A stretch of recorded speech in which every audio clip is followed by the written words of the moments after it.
Welcome to the Auto Lab. We're here to answer all your car questions and tell you a little bit about what's going on in the automotive world. Start your day off right. I'm Ian Carr, and we've got our dream team here of amazing automotive techs and people who know basically everything there is to know about cars. Let's start with Michael Porcelli. He's got over 60 ASE certifications, and there isn't anything that surprises him. Good morning, Mike. Good morning. One more to go. And we got one more certification or one more morning? No, one. Well, hopefully many more mornings. I was going to say, I don't want to hear that. Jeff Alon from New York Transmission Group. Good morning, Jeff. Good morning, guys. Hanging out here on my squeaky chair and having a good time with you guys again Saturday morning. Gotta love it. You would think that in a transmission shop you could find a little bit of oil for that chair, but you never know. WD. Jerry and Johanna, how are you guys doing out on the island today? Very good. We're in beautiful Seaford, New York. Fantastic. On the South Shore.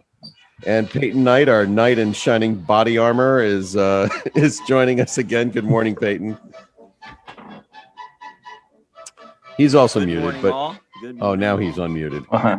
Alexander Sultanis, our historian and all-around car guy. Good morning, Alex. Good morning, and thanks hello to all the AACA listeners that tune in today. Yep, and of course our engineer extraordinaire, Alex Garrett, is with us as well. Good morning, Alex. Oh, so not used to me giving him the shout out. Oh man, it's going to be a great day today. We've got some fantastic guests. If you've never listened to the Auto Lab, well, welcome. And if you have, you're going to be really happy with this show. Either way, you're going to be happy. We're going to learn about the brand new, like spanking new, brand new Maverick pickup from Ford, which is pretty awesome. We'll also be visiting with an incredibly special guest, world famous car guy, judge, and author Ken Gross, who can let us into his amazing automotive world. Russ Rader, as always, will give us the IIHS take on safety, and maybe we'll have a crash of the week. Last week was really fun watching all of those great vehicles getting crashed. He'll also tell us about what the pandemic has meant on the roads. And of course, we're here to answer any question you have. Put it in the chat. Please like us here on Facebook, like the page, and let us know what's going on with you and your cars. So with that, we're ready to go and ready to begin our amazing Auto Lab event for today, Saturday. So let's start with Mike. So, Mike, you have some special guests to bring on, huh? Yes, we do. We have Trevor Scott, who is the marketing manager for the new Ford Maverick pickup. Trevor, I think your whole family is responsible for selling most Ford vehicles. Is that true? You could say that, Mike. Yeah, I'm a third-generation Ford employee, but for those that know the Ford trucks pretty well, my father, Doug Scott, worked for Ford for nearly 40 years. So definitely runs in the family. Your father, your grandfather, I think your wife, and everybody else in the family, it seems. Yeah, just about. Yeah, we bleed blue. That's for sure. Okay. Well, how's the new Maverick coming? It was revealed just earlier this week. Tons of excitement in the marketplace. Media, dealers, our customers. I think it's really been well received. It's an interesting product. It's a white space vehicle. It's a compact pickup. Standard hybrid, first standard hybrid in the marketplace, most fuel efficient truck in the market. All the standard technologies that you would expect out of a Ford vehicle, seats 5 passengers, all the built Ford Tough capability. And the best part about all of it's got a starting price of under $20,000. Do you have my address to send the one for me to test drive? Absolutely. So what's new and exciting? I was watching videos all last night on the new Maverick. It seems to have a lot of features some of your other trucks don't have yet. Well, I mean, I think the great thing about Maverick is really it's the size and the affordability, right? So it's really sort of targeted at those customers that might be driving smaller cars, small utilities that generally want the fuel efficiency, but they don't want the compromise on the space or any of the other capabilities that you would get out of a compact pickup. And obviously, you guys know Ford Motor Company is known for our trucks, and for us, the great thing about this all new Maverick is it doesn't compromise on any of those attributes, right? You get the ride and handling of a small SUV, you get that built Ford Tough capability, you get the fuel efficiency, and it's affordable, and that's the best part about it. I heard it's got amazing fuel efficiency. What is it? Yeah, we're looking on our standard hybrid at a targeted 40 mpg in the city and 500 miles of range. So absolutely, Wow. phenomenal fuel economy out of a standard pickup for less than $20,000. That seems too good to be true. That's what we've been hearing all week, but that's the best part about it, right? And that's obviously, really what we're after that customer that, really desires that fuel efficiency, but obviously wants to be able to bring 5 of their friends and family, can use all the cargo space that you get out of a compact pickup, all the standard connected technologies, but at the end of the day is affordable. And that's really what we're after. All right. Well, feel free to steal the line, a truck that's too good to be true. Well, it's all about defying expectations, as you guys are watching there, right? And that's what this Maverick does. So what doesn't it do? Well, I guess we'll find out. But no, I mean, we're really confident. We're really excited about launching it this fall. For any customers out there that are interested, they can certainly go to Ford.com to learn more about it. You can put in a reservation or work with your local Ford dealer and actually put in your own retail order. And Trevor, how is it in terms of the supply? I mean, we hear so much about it being harder to create new cars, and you're launching a car in the midst of all this. Have there been any impacts on this, or have you kind of pivoted around some of the stuff to keep everything on track? Yeah, I think more the latter, Ian. I mean, I think for us, as we look out to launching this fall, we still have every confidence that we're going to be able to deliver on that timing. And there's really nothing at this point that's impacted us. We obviously understand sort of the production constraints that are out there in the marketplace today, but we're confident that we're going to be able to deliver on that timing this fall. That's great, because I think there's going to be huge demand for this. Absolutely. Yep. And that's what we're seeing. It's exciting. So how is the ordering coming? So far, we have exceeded our expectations. I will tell you that much. We'll have more to share next week. But thus far, based on our order banks and reservations opening up this past Tuesday when we revealed, the vehicle has been very well received. All right. It's a very interesting play, I have to tell you. The transverse mount setup with, like the Escape setup that you guys put in that vehicle. I have to ask you though, you have the Ranger, which is a mid-size pickup, and you've got obviously the full-size F-150, which is the best-selling pickup. Do you guys expect the same type of results out of this vehicle? Yeah, I mean, I think we're really after a different target customer, right? So, Ranger and F-Series, those are body-on-frame trucks. You've got these sort of the more extreme off-road capability. The customers there are definitely different than what we're looking at for Maverick. For Maverick, like I mentioned, you're likely looking at a lot of first-time truck buyers, right? These are customers that are driving different segments today. They're driving small cars and sedans. They're driving small utilities. They want all of those same attributes. And the beauty of the unibody design with Maverick is you get all the storage, you get the ride height, you get the ride and handling of a small SUV, but then we've sort of engineered the truck to still deliver on all the same built Ford Tough capability. So you get both. And then add to that the standard hybrid and an affordable price point. We expect to see a lot of new customers coming in looking at Maverick, but certainly not stealing from a lot of the traditional truck customers that we see for Ranger and F-Series. You expect most of those new customers to come from urban areas? Yeah, absolutely. I mean, if you look at sort of the compact size of the truck, right? I mean, obviously more maneuverable, easier to park, the garageability of the truck. Just overall, we would expect to certainly see younger, more urban customers looking at this vehicle. Wow. And is it any coincidence that the word Ford is included in the word affordability? I think that's just a convenient sort of reality here. Right. You got to tell me what the story is with the Maverick name. When I think of a Maverick, I'm going to be 60 years old. I think of a Maverick. I think of this old 2-door. It was the originator, obviously, before the Mustang. Yeah, you're right. We're going on nearly 50 years since the Maverick was last in market, right? And so I think for us, we obviously, as you guys might expect, do a lot of research when we're talking about a brand new white space product like this. Sure. And really, it was all about what the name sort of defies. And the truck is really a no compromise truck. It's about defying those expectations, and that's really what the Maverick name does. So when we went to research, right? You're looking at a younger customer, right? 25 to 35 years old. Many of those customers have no idea what the old, Ford Maverick was, right? But they understand what a Maverick implies, and really it is about defining expectations, and it really resonated strongly with those customers. So that's why we chose to go with the Ford Maverick. It's a great great point. name. It's kind of amazing that there hasn't been a Maverick in the lineup before. Because I mean, you hear about these crazy names.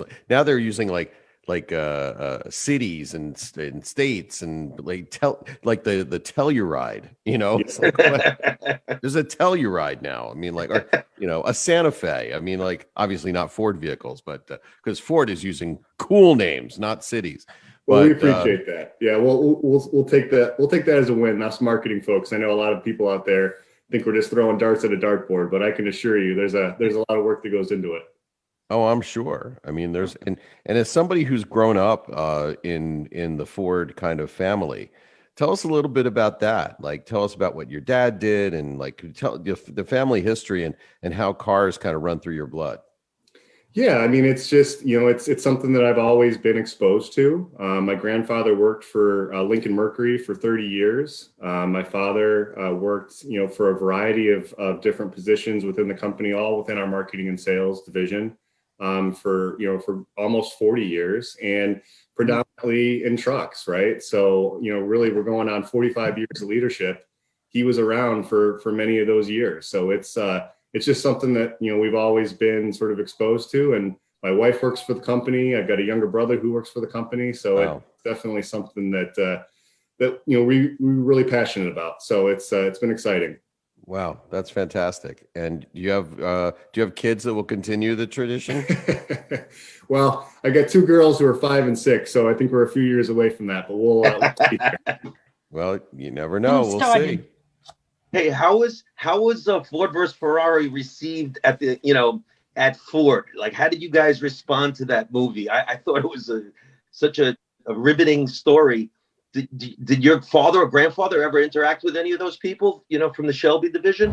Yeah. I mean, I think, loosely, right, as you guys can imagine, it's a big company, but yeah, it's definitely, interesting when you watch those types of movies and you actually sort of relive some of the old storylines from the past. But yeah, it was definitely a fun movie to watch. We'll just put it that way.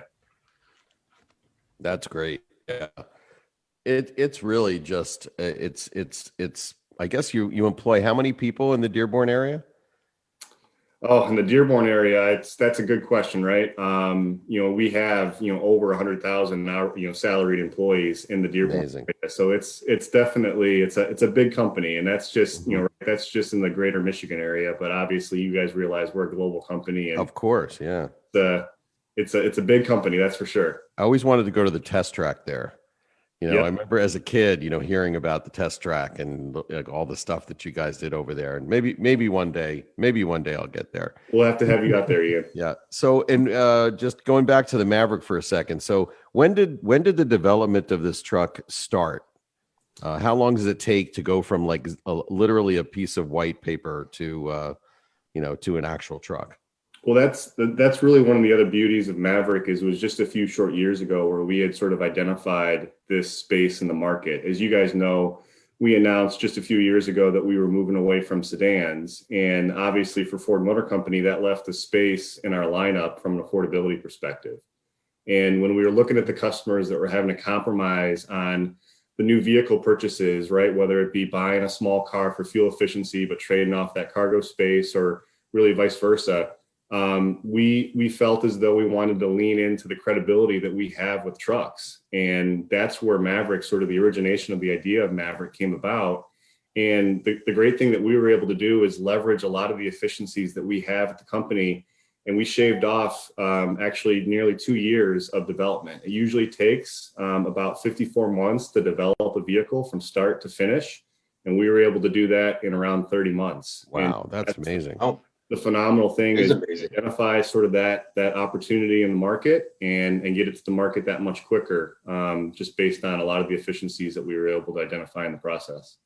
Wow. On the technical end and the drive line of the vehicles, the quote unquote frenemies, the fact that GM and Ford work in conjunction together, developing these new products, it's really a mind blower to me.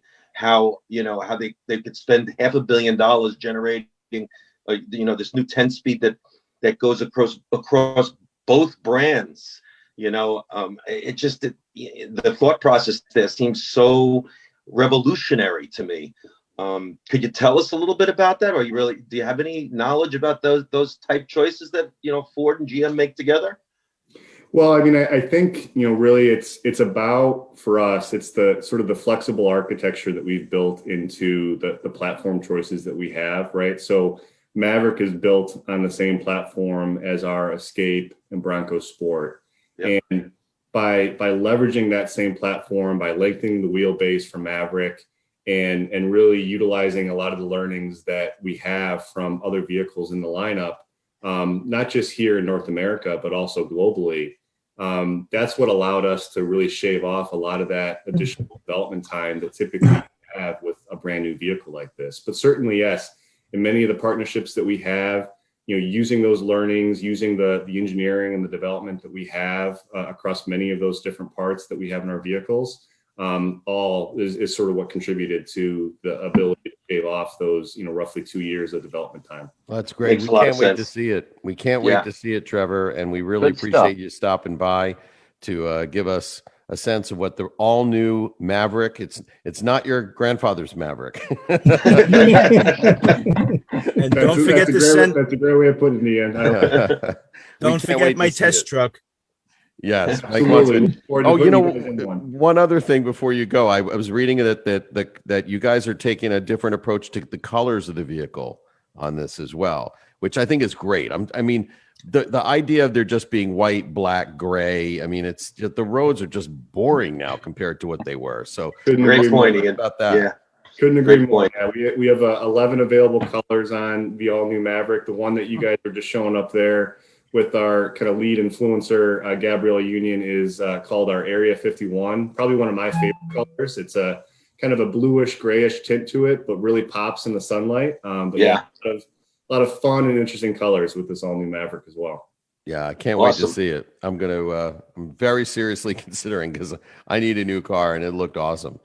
So thank you again, Trevor. Really appreciate you coming by. You're more than welcome to hang for the rest of the Auto Lab. We may have some questions from people on Facebook about Ford, so feel free to stick around. Do like us on Facebook, please, and put any questions that you might have for any of us in the chat, and we'll be happy to get to you. As the show continues along, I think Alex is going to bring on our next guest. Is that right, Alex? Yes, I'm so thrilled to have somebody that's very inspiring to me, Mr. Ken Gross. Welcome to the Auto Lab radio show, Ken. Thank you. Very nice to be here this morning. Good morning, Ken. Ken is such an amazing automotive historian and a treasure in our world, right, Alex? Oh yeah, he has so much to his resume. It's pretty mind-boggling. So there must be millions of great stories that you have during your career doing all this stuff. You got your first start in in advertising without automobiles. Is that correct? I did. I couldn't figure out a way to become an auto writer. I sent letters to magazines like Road and Track and got letters back saying we don't need you, whoever you are, in New York City. I was pretty determined, but I wasn't getting anywhere. But I owned a three-wheel Morgan, a 1934 matchless barrelback. And Rich Taylor, who at the time was the managing director of Car and Driver, but was moving to Special Interest Autos, the Hemmings magazine, came to my house to do an article on the Morgan. And he saw that I had a lot of books and magazines, and I'll make this short, but he said, would you be interested in being a copy editor? And I didn't know what a copy editor was. He explained it. He said, I need someone to fact check stories. I said, I could do that, but I'd really like to write a story. So he let me fact check a couple of issues. And then he said, I have a 1949 Buick sedanette. Do you think you could write a story about that? I did my studying and I wrote the piece, and he read it and he said, well, this is pretty good. You've obviously had some help. And I said, no, I wrote it myself. He said, well, maybe you'd like to do another. And that was 1973. And I still had my full-time advertising job for another 10 years or so. But I started collecting magazine opportunities. I Through a friend, I started writing for GQ. I started writing for Playboy, all part-time. And as luck would have it, I was able to, David E. Davis started Automobile. I was able to write him a letter and kind of get on his staff. And at one point, I was able to quit my day job and become a writer, and I've never looked back. From the beginning, you always wanted to write about cars, didn't you? Well, I did, and I really just didn't know how to do it. I was an English major, never wanted anyone to read anything I wrote because I thought, oh God, it's not that good, and I don't want to sit here and listen to criticism. But I bought every single car magazine. I bought my first Road and Track in 1954, and a few months later, I bought a copy of Hot Rod, and I just started buying and reading and devouring this stuff. I just couldn't figure out a way to make the transition until, as luck would have it, Rich showed up, and I had the opportunity. It gave you your break there, I guess, right? So, and you're such a big avid reader of books. How many books do you think you have even read? I know it's a crazy question, but like my wife. And, I think I have. We've never counted them, and I'm sorry I can't turn the screen around to show you, but there's probably 4,000 books, and every single issue of every American magazine, starting in 1947 with Road and Track. And I have read most of them, I would have to say. That I can do that by not reading a lot of fiction. When Trish and I are reading, her pile has police procedurals and historical novels, and mine's mostly cars. And you're not a car guy, you're a car addict. Sure. I mean, I think my wife, who works for ASC and is in this business, still finds it fascinating that I am fascinated with cars, that I keep learning things I didn't know. I'll buy a new book. I like to joke that, I've done some ghostwriting for Jay Leno for many years. And Jay has over 200 cars and motorcycles. My uncle gave him his first job as a comedian, so we've known one another for a long time. Wow, really? I'm going to ask you about that later on. Yeah. I'll be happy to tell you about it. So Jay's way of doing it is he reads an article or he reads a book about a particular car, and then he buys the car. I get interested in something and I buy the book. It's a little different scale. But from Trevor's perspective, I have a garage with 3 old Fords in it, so I kind of bleed Ford blue too. Ken, share with us your years at the Petersen Museum. It's fascinating to me. That was my career, if you will, has been marked by a number of lucky breaks, which I was able to take advantage of. I had never been to the Petersen Museum. I really didn't know much about museums. And Bruce Meyer, who was one of the founding, he was a great car enthusiast and one of the founding partners of the Petersen, he said, we have been looking for a new director for a while, and we can't seem to find somebody who has a balance of business knowledge and car knowledge. So would you come out and interview? And I said to Trish, my wife, what would you think? I won't get this job. There's no way. But on the odd chance that I did, how would you feel about moving to California? And our kids were like 1 and 2 at that point. And she said, I think you should go out there and go for it. So my approach was to get to the interview an hour early and walk through the museum and take some notes. And because they were now pretty desperate, they'd been looking for several months, I interviewed with the entire board. So it was Bob Petersen and his wife Margie and the head of the Natural History Museum, who were the sponsors of the Petersen initially before Bob Petersen took it over. Kevin Scherer, who was the head of Amgen. I mean, this big group of people sitting around a board of directors table. And I thought, I've got nothing to lose here. I'm going to answer questions and I'll just be as honest as I can. And at the end of it, no one said anything. And then they said, well, would you mind going outside for a few minutes? We want to talk about this. And I thought, I stood outside in the hall and I thought they're going to be thinking of a nice way to tell me to go back to Virginia. And I came back in and they said, when can you start? And I said, I'm going to have to call my wife. What was your favorite exhibit that you had there? I know you got some that you're very proud of. My favorite one was the first lowrider exhibit that we did. I mean, we had some great exhibits on Ferrari and Porsche and all the standard stuff, but lowriders represented a different thing altogether. And some of our board members said, you're going to need metal detectors. I mean, these are mean dudes, and do we really want to do this? And I met for several weeks with members of various lowrider clubs, and even though they were tattooed to the nines, they were just as passionate as any of us would be about cars. They knew what they were doing. They had a great approach to it. And at one point, I was talking with a fellow whose street name is Cartoon, and Cartoon because he's just sleeves of tattoos and pretty fierce-looking guy.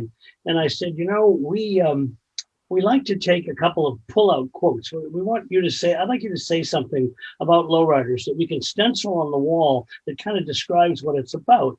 And I said, and I'm a hot rodder, I'm into speed and chrome and mostly Fords, but you guys are Chevy enthusiasts, and you've got velour and metal flake and these tiny tires. And I was taking it from the car perspective. I said, so give me a sentence or two. Why do you do this? And why is it so different? And he thought for a minute. He said, "We do it for the chicks, man. That's That's a Our great guys are story. car guys. Our Wait. guys are car guys. Can I hope that they put that on the wall? I really do.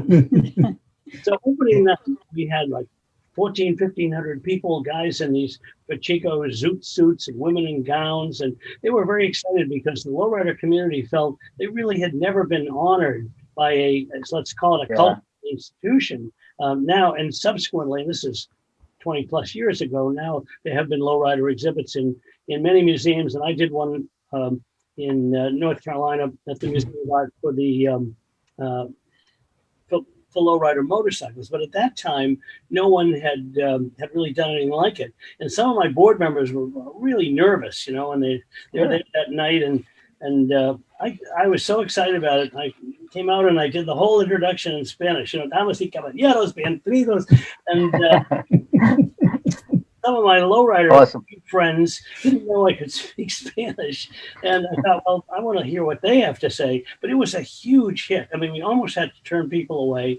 The exhibit was so good that so after I left, the Peterson did it again. And I have a great fondness for the lowrider culture. It's very different from, say, our standard way of approaching cars, but they are, as I say, just as passionate and just as knowledgeable. So that would have to be my favorite exhibit, I think.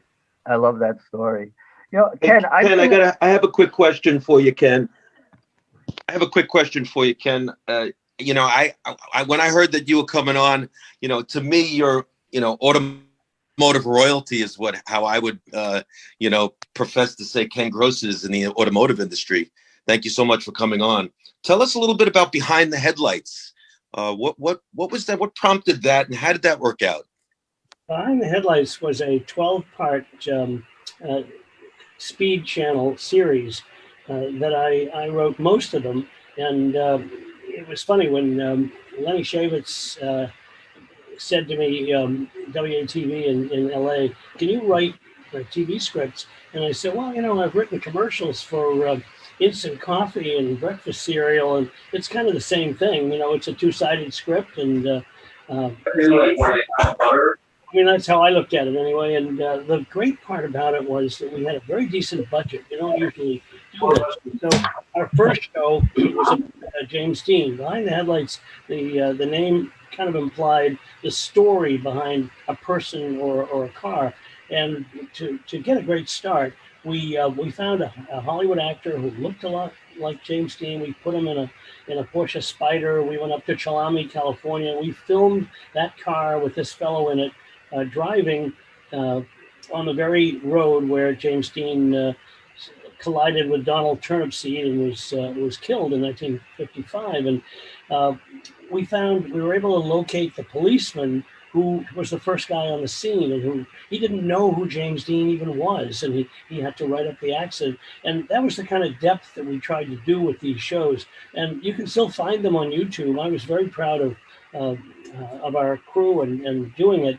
And it gave us a chance to really dig into people like Carroll Shelby, and Carroll, of course, was alive in that era, so we could have Carroll in his inimitable way talking Yeah, it was a lot of fun. I enjoyed it. And if you look up behind the headlights, you can watch some of these shows. I mean, I'm still very proud of them.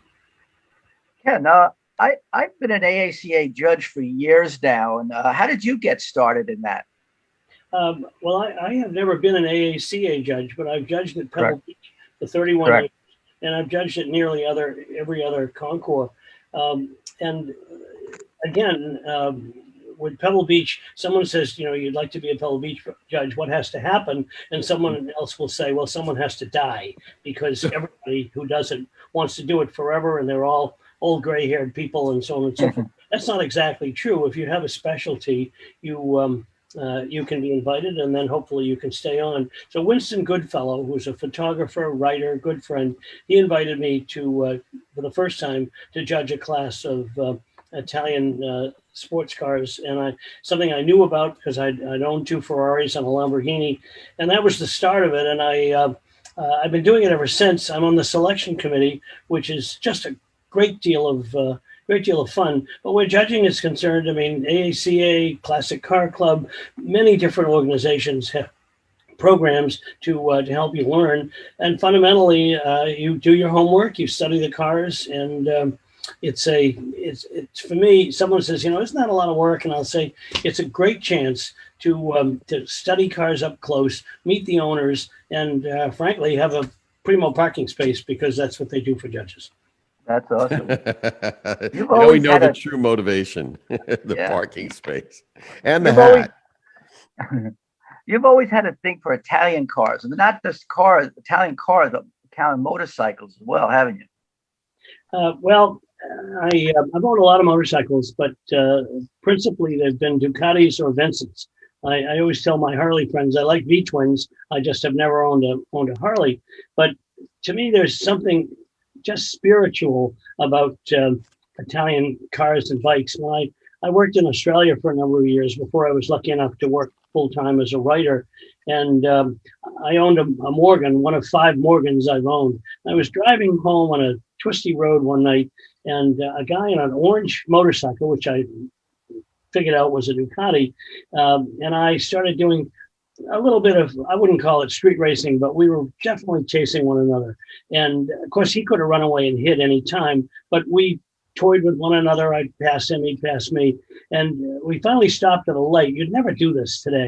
And looked down, and I looked up at him, and I said, I've got a motorcycle you would like to see.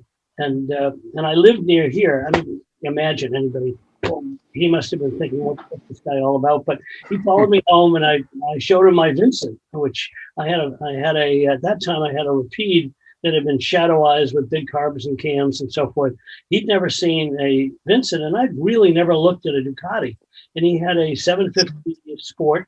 And he said, after we talked for a bit, he said, I really need money for uni. This bike's for sale. I need about $1,500 for it. I had no idea what it was worth, but it sounded so fabulous. And of course, it was a week when I said, come on back tomorrow and I'll have the money. And he did. And I didn't realize that with clip-on handlebars, first time I'd ever ridden a bike with clip-ons, you've got about that much steering lock to lock. And after we did our deal, he said a couple of things I'd like to show you. I got on the bike and started riding out of my driveway. I went to turn, and of course, you couldn't turn, and I went right into my neighbor's driveway. I learned that I leaned and squirted it, and you really had to be organic with this bike. I loved it, and subsequently I've owned several Ducatis. Trish and I had our first date on my Halewood replica Miele, and we rode for years until our kids were born. And then I sold that bike, and I bought it back so I could take my daughter for rides on it. But I just think Italian machinery, there's something sensual, sexy. They make all the right sounds. It's not that I don't like everything else, but Italian machinery does something for me. And tell us about your 32 Highboy and how that came about. That was a dream of yours, wasn't it? Yes. When I was 17 and reading Hot Rod Magazine, and Rod and Custom and Carcraft and Rodding and Restyling and all those books, I really wanted a 32 Ford. I had a 40 Ford coupe, But a 32 was what I thought everybody wanted. And I had a neighbor. I like to sketch things. My dad was a designer of women's clothing, and I maybe picked up a little of his drawing talent. And one day, my neighbor, whose name was Dickie Klein, was seeing me sketching 32 Fords. And he asked what that was, and I told him, and he said, "It's a pretty good sketch." He said, "But you'll never have a car like that." It made me all the more determined to have one. So I made a list of what my ideal 32 Ford would be at age 17. And it only took me 40 years to find a steel body and a chassis and have really the best guy to build a flathead engine ever, the late Mark Kirby. I collected parts for years, and Dave Samard in Leominster, Mass. Assembled everything, and it built me a car that I just love it. I mean, I've had it now running for about 23 years, I guess. Love it. And I drive it all the time. I mean, it's got a full race flathead motor with a Scott supercharger and a really wild cam and so forth. But I'm not going to say it's docile, but it's street drivable. And the biggest compliment people who have ridden in it have said, this thing is as quick. It feels like a small block Chevy. Now, I don't even use the word Chevrolet in most of my language, but I took that as a compliment. What else is in your That's great. stable, Ken, right now? What do you have? I've got a 39 Ford that has an early Chrysler Hemi in it, 331 Ford to 354 with a Howard cam and 2 4-barrels and lightweight rockers and tubular push rods. It's got a 5-speed Tremec gearbox and a 9-inch Ford rear, disc brakes from a Mustang, but it's totally stock looking, other than the fact that it's as low as we could make it. And I've driven it from Virginia up to Boston. I take it everywhere. I drove it last weekend about 250 miles, and I had a neighbor who had a 39 Ford. For me, there's always a link with the past with things, and I love that car. His had a 3-inch chopped top, which my mother said looked like an old guy with his hat pulled down over his eyes. And there are days when I think it might be nice to take a little whack at my Ford, but it's so original looking. It's black paint that might have been repainted in the 50s. So that's my second car. And then I have a 40 Ford Coupe. I had a 40 in high school, and this also has a board and stroke flathead, but with a 471 GM supercharger, which is kind of a rare thing for people to do to a flathead. Yeah. More people are doing it now, but it took a little engineering. I had a friend in Canada, because I didn't want to cut the hood. I didn't want scoops. I really didn't want any of that stuff, but we just wanted to fit it. So we did some clever sculpting. We altered the front cross member, and we trimmed the blower manifold. There's a lot of subtle stuff, so it all fits with about that much space above the Stromberg carburetors. And that's another car that fools people. It has a 3-speed column shift and a Columbia 2-speed, vacuum operated rear end. So it's actually got 5 forward speeds. And I like to say I love old technology when it works. And the Columbia was a very popular. It was pretty much standard on Lincoln Zephyrs, but it was an accessory for Ford and Mercury, and it absolutely works great. And then we have the interloper in the garage. We have my wife's '61 Porsche Super 90 Coupe, which. We bought last year, and Trish put about 500 miles on this thing, and the motor started running really sour. So we did the compression test we probably should have done in the beginning. Found two cylinders with broken rings. So I decided, all right, Porsche people don't use the word hot rod; they say outlaw. That's their correct. That is true. Outlaw or renegade. Yeah, as long as we had the motor apart, I said, we'll do a couple of things to it. So it's got a 1720 cc Shasta big bore kit. I bought a set of 912 heads, a big cam. It's got oversized valves. And we set the carburetors to 356 Carb Rescue out in Arizona. So when we're done, it's probably, you'll laugh. Maybe it'll be 120 horsepower or so, but it doesn't. No, but it's a light car. It is a light car, and it'll look like a stock Porsche, but it's going to have a little more oomph to it. And she's very excited about that, because her regular everyday car is a Dodge Magnum with a Hemi. So she first got in this thing and asked if it was running on all cylinders. Turned out now know that it wasn't, but it's, Look, just the fact that she can drive a stick is great. well, you know, her whole thing on a stick is really cute. She bought her first car when she was in her early 20s. She bought a Mazda 626 with a 5-speed. I remember that car. Went to the dealership. She's probably told you this story. Her father said, "Wait a minute, you don't know how to drive a stick." And she said, "Well, I've watched you. I think I can get it home and I'll learn." And she did. She drove it home. Wow. That would have taken 30,000 miles off the clutch. But we owned that car. I think she put about 100,000 miles on it and never replaced the clutch and barely did anything with brakes. She's a very gentle driver, even though she's been to all the driving schools and knows how to do it. So that's our garage, a Porsche and Awesome. three Fords.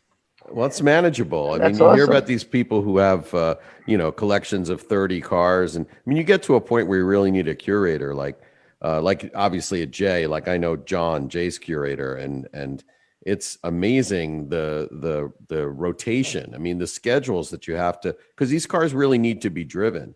You know, I mean, it's a nice problem to have, like first world problem to have. You know, oh, need somebody to drive my cars. It's actually like running a shop. Or a museum. I mean, in the Yeah. Peterson, how did they how did you guys at the Peterson kind of in those days, like trying to figure it all out, how did you guys maintain the collection? Well, Did you drive a different car home every night from the collection? That's one way to do it. we drive some cars home on Fridays because the Donut Derelicts in Huntington Beach, which has been for decades a really great cars and coffee. My children were really small, and we made up these 2-for tickets for them. So I would take a car like the Ray Brown Roadster or one year a Model T, one time a Model T, and drive down to Huntington Beach, and the kids would hand out 2-fers to for people to come to the museum and bring a friend. And it, I'd like to think that it helped business at the museum, but on a purely selfish point of view, it's great to drive these cars. And we had hundreds of cars, many of which you almost couldn't drive. But my favorite story about driving a Peterson museum car, we had the 1915 Stutz White Squadron racing car, which had belonged to Earl Cooper. It was the first car that had ever been given to the Natural History Museum, which was the predecessor of the Peterson. And Natural History had developed a large enough collection of cars, so they ultimately had to look for a partner like Bob Peterson and start the Peterson Museum. So this car, we had it arranged on a board track, a slanted track, and it was, a wonderful piece of history. And I thought it would be great to take it to the Monterey Historics. And I talked to Phil Hill about that, and Phil was really excited because that was one of the cars that he would hitchhike over from Santa Monica down to Exposition Park to see that car in the Natural History Museum. But I knew if I asked the Natural History Museum if we could take this car to the Monterey Historics, it would be a resounding no. So I decided, well, I'm just not going to ask them. So we took it off the track, and Jan dropped the pan, and we checked to make sure everything was okay. Bearings were fine, and we put new tires on it because the tires, I think, probably dated back to Earl Cooper.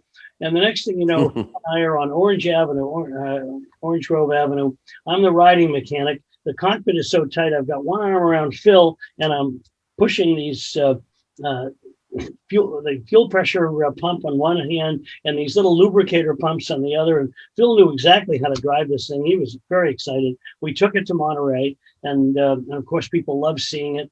It's the first time the car had run in decades. Got back to the museum, my phone rang, and it was Jim Gilson, who was the attorney for the Natural History Museum. And he said in his inimitable lawyer way, "Word has reached me that you took one of the most valuable cars in the museum, maybe the most valuable, and you put it on a racetrack with a 75-year-old driver. What were you thinking?" And I said, "I was thinking we'd get some great publicity, and people would hear a car that they hadn't heard in years and see it and so forth." And he said, "Well, you might have broken something." I said, "Well, I'm sorry, counselor, but we did." He said, "What did you break?" I said, "Well, we chipped a tooth off second gear."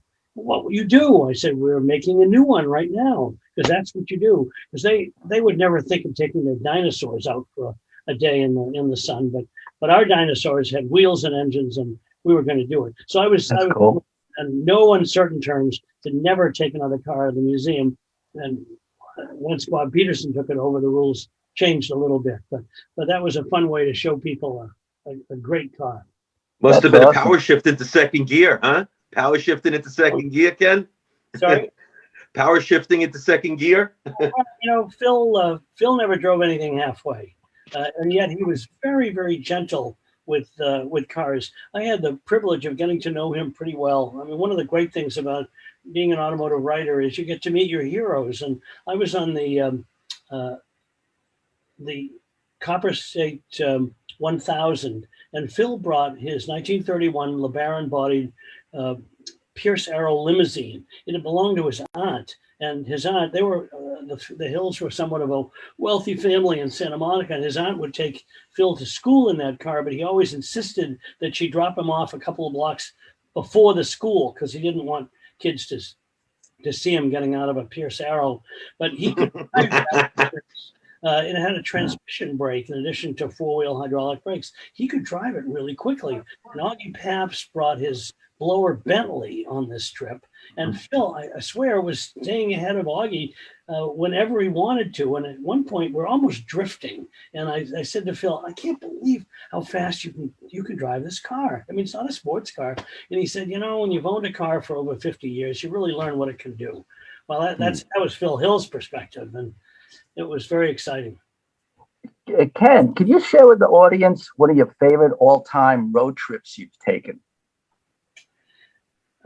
Gosh, there are a lot of them, but I'm sure. But one in particular, I'm going to have to use the C word, Trevor. I'm sorry, but Chevrolet had a Camaro trip a number of years ago, and the late John Lamb, who was a dear friend and a wonderful photographer and writer, he and I decided we would try to go from Nashville, where the start of this trip was, to Kansas City, and we'd hit as many barbecue restaurants as we could along the way. I like that. Cool. I love barbecue, and we went from Nashville to Memphis to Columbia, Missouri, and then Kansas City, and we hit a lot of great barbecue restaurants. And we hadn't really called any of these restaurants. We just came in, said who we were. John, of course, is slung with all these cameras, and they recognized it was a publicity opportunity. And but the challenge was they'd take us in the kitchen or out back to see their barbecue pits and so forth.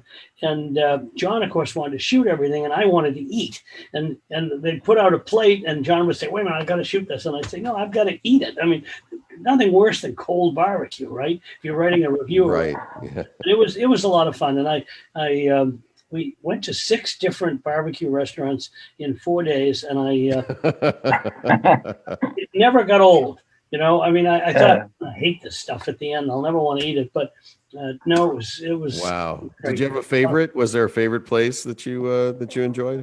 Yeah, I'd have to say Joe's in Kansas City, which looks like a gas station, because that's what it was. I've actually been there. Yeah. But it was terrific, and all of them were. I mean, Arthur Bryant's is pretty fabulous too. You go into Arthur Bryant's, and they've got some sort of dumbwaiter in the back, and God knows what they're doing to pigs and cows down below. But it comes up. It's just fabulous. But, I mean, they're all good. They're all. Yeah. That's the thing about cars, that people, when people say to me, "Oh, you're, car guy, you're into cars, whatever." It's like, it's the car provides the gateway. The car provides the context for these great stories to happen. If you didn't have that car and you wouldn't have maybe thought to take a road trip. And then if you didn't think to take the road trip, it's kind of like, you wouldn't have thought to do the barbecue road trip. It all kind of sprouts out of having this ability to experience the road in a different way, not just getting from point A to point B, but to make it a trip. And speaking of experiencing the road, Ken, in all your road trip stories, have you got a good breakdown story? Yeah, I probably have a few of those as well. I can think of 2 offhand really quickly.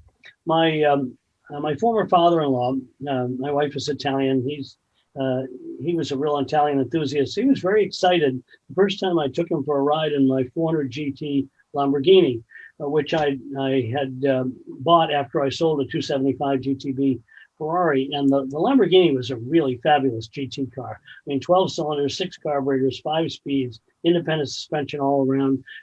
If you compare it with a 330 Ferrari of that era, it was probably a better car all around. And not really fussy or temperamental, but I took John Sarator, my father-in-law, for a ride. We were driving along, and all of a sudden the engine sputtered and it stopped. And we were out in the middle of kind of nowhere. And he said, what are you going to do? I said, well, let's pop the hood and see if something's obvious. I did a little bit of checking, and there was a coil wire had come loose. I mean, you could see that it was gone. And I had a few tools. I reattached it. And of course, the car fired right up, and he thought I was a genius. Well, you are, Ken. I mean, come on, you are. Just abusing of that notion. But another time, driving a Peterson Museum car, we had a 1914 Mercer raceabout. I love them. See, and this was a car I'd read about for years. Ken Purdy wrote a whole chapter about Mercers and the Kings of the Road, and he talked about how for a car that was 100 years old, it was a remarkable handling car. And I mean, you have to forget about the brakes, because the brakes are virtually useless in a Mercer. But the steering is really quick. The car is very nimble. It's torquey, 300 cubic inch motor in a relatively lightweight car. And I drove our Mercer with permission, I think, on the Pebble Beach tour, the 60-mile drive that you do on Thursdays, that everybody wants to do, because if your car completes the tour, you get a green ribbon, and if there's a tie in your class, the car that went on the tour gets the win, and the non-tour car does not.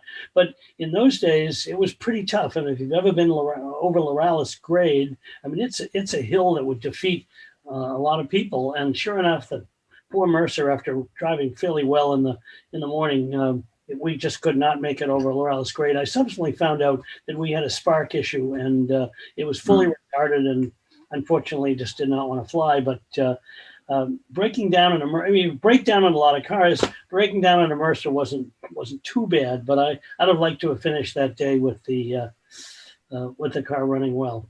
It sounds like you got hands, though, Ken. It sounds like you got hands. Well, no, I have a backyard buddy lift. I do all my own servicing on my cars.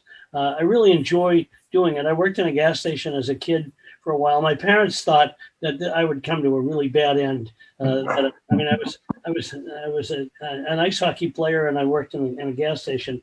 That could be really bad, and it never was. It was a foundation of things I enjoy to this day. But I like working on my cars, and I don't have to tell you guys. You can learn a lot about a car when you're underneath it or under the hood or whatever. 100%. Yes. Sure. What's going on, and so Ken, you do have a lot of mechanical skills, I understand. Have you been able to help other people on the road?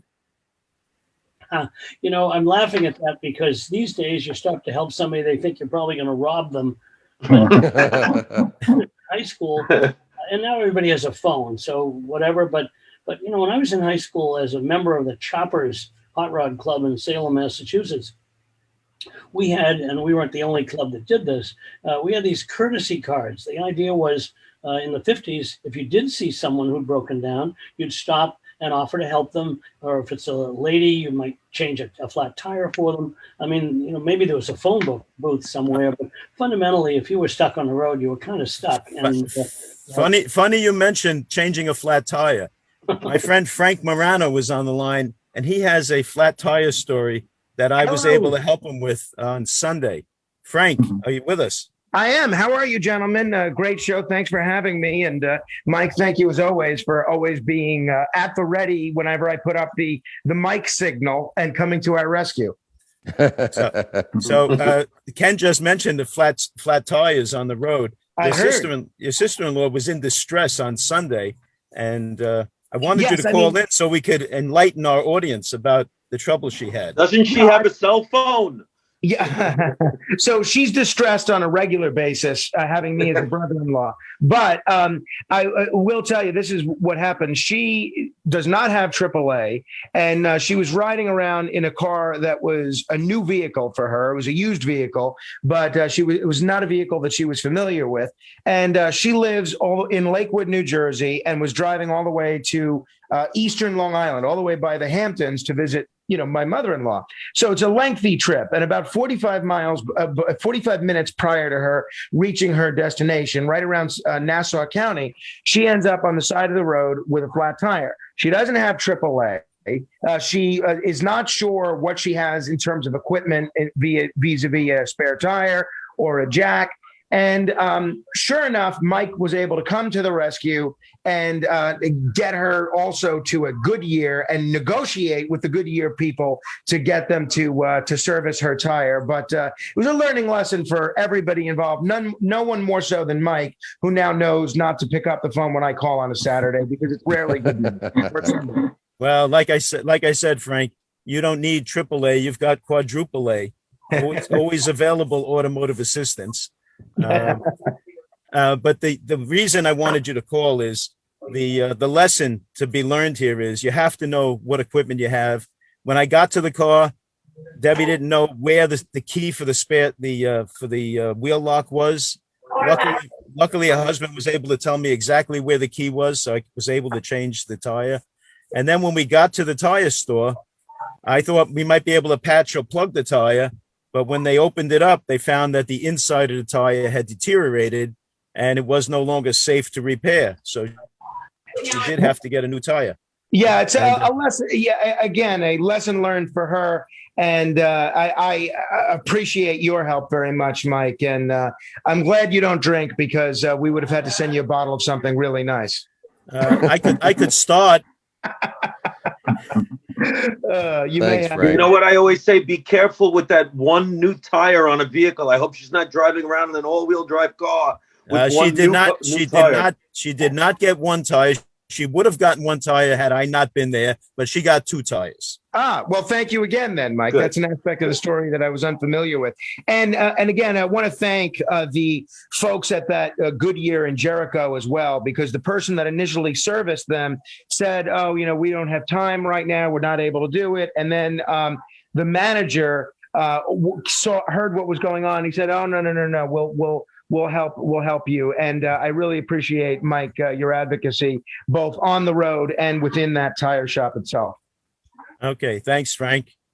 Thank you, Appreciate you gentlemen. calling Great in, show. Frank. Best of luck. If you're going to drive, you're going to break down. I mean, that's just the nature of the beast, right? It's having AAA. People say to me, oh, well, you driving a classic car around, and what's the most important thing that you look for, when you're about to buy a classic car? And the answer is the silver Premier card in my wallet, from AAA.